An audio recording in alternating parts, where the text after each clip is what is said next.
اور عزیز سامعین، میری تقریر کا موضوع انٹرنیٹ اساتذہ کا متبادل نہیں ہو سکتا کہ موافقت میں اپنے دلائل پیش کرتے ہوئے کہوں گا کہ دیکھا نہ کہہ کر کوئی فرحاد کے بغیر آتا نہیں ہے فن کوئی استاد کے بغیر۔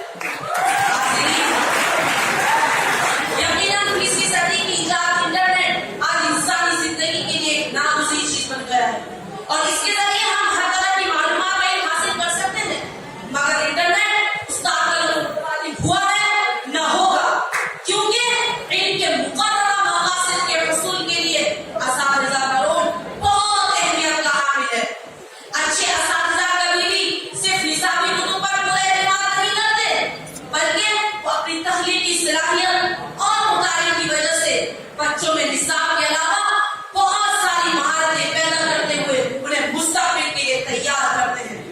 سامعین، میں اس حقیقت سے انکار نہیں کرتا کہ آج انٹرنیٹ پر انگلش، حساب، سائنس، سوشل سائنس جیسے ہر موضوع سے متعلق ہر قسم کی معلومات اور تدریسی مواد موجود ہے، اور طلباء و طالبات ان سے سیکھ بھی سکتے ہیں، مگر ان نصابی تدریسی مواد کا جاننا اور سیکھنا ہی کافی نہیں ہے، بلکہ ایک استاد اپنے طالب علم کو نصابی تدریس کے ساتھ ساتھ ان کی رہنمائی، حسن اخلاق، تعمیر انسانیت اور ترقی کے راستے ہمکنار کرتا ہے۔ اس لیے میں اس ایوان میں موجود سبھی سامعین سے پوچھتا ہوں کہ کیا انٹرنیٹ ایک طالب علم کو تدریس کے ساتھ یہ سبھی چیز سکھا سکتا ہے؟ نہیں، ہرگز نہیں۔ اس طرح استاد کی اہمیت اپنی جگہ مسلم ہے، کیونکہ استاد نسل نو کی تعمیر کا کام انجام دیتا ہے۔ جس کے کردار سے آتی ہے صداقت کی مہک، جس کے کردار سے آتی ہے صداقت کی مہک، ان کی تدریس سے پتھر بھی نکل سکتا ہے۔ خدا کی طرف سے نسل انسانی کی بہترین پرورش کی ذمہ داری بنیادی طور پر دو لوگوں پر ڈالی گئی ہے، ایک والدین، دوسرا اساتذہ۔ میں اپنی بات کو واضح کرنے کے لیے یہاں ایک مثال دوں گا۔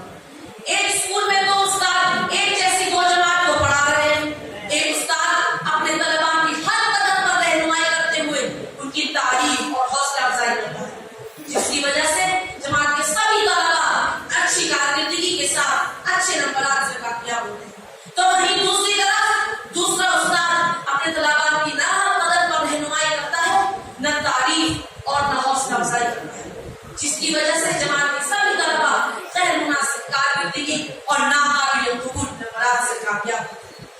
اس مثال میں پہلا ٹیچر کارگزار استاد ہے اور دوسرا ٹیچر انٹرنیٹ ہے۔ بس اس مثال سے خوب اندازہ لگایا جا سکتا ہے کہ انٹرنیٹ ایک اچھے استاد کا متبادل ہرگز نہیں ہو سکتا۔ حد سے بڑے جو علم تو ہے جہل دوستوں، حد سے بڑے جو علم تو ہے جہل دوستوں، سب کچھ جو جانتے ہیں کچھ جانتے نہیں۔ معلومات فراہم کرنے کا نام ہی تعلیم نہیں، بلکہ علم حاصل کرنے والے کی نفسیات اور اس کے رجحانات کے لحاظ سے تدریسی مواد کو طالب علم تک پہنچانا اور اس طرح سے تدریسی عمل میں علم کے مقررہ مقاصد کا خیال رکھنے کا نام تعلیم ہے۔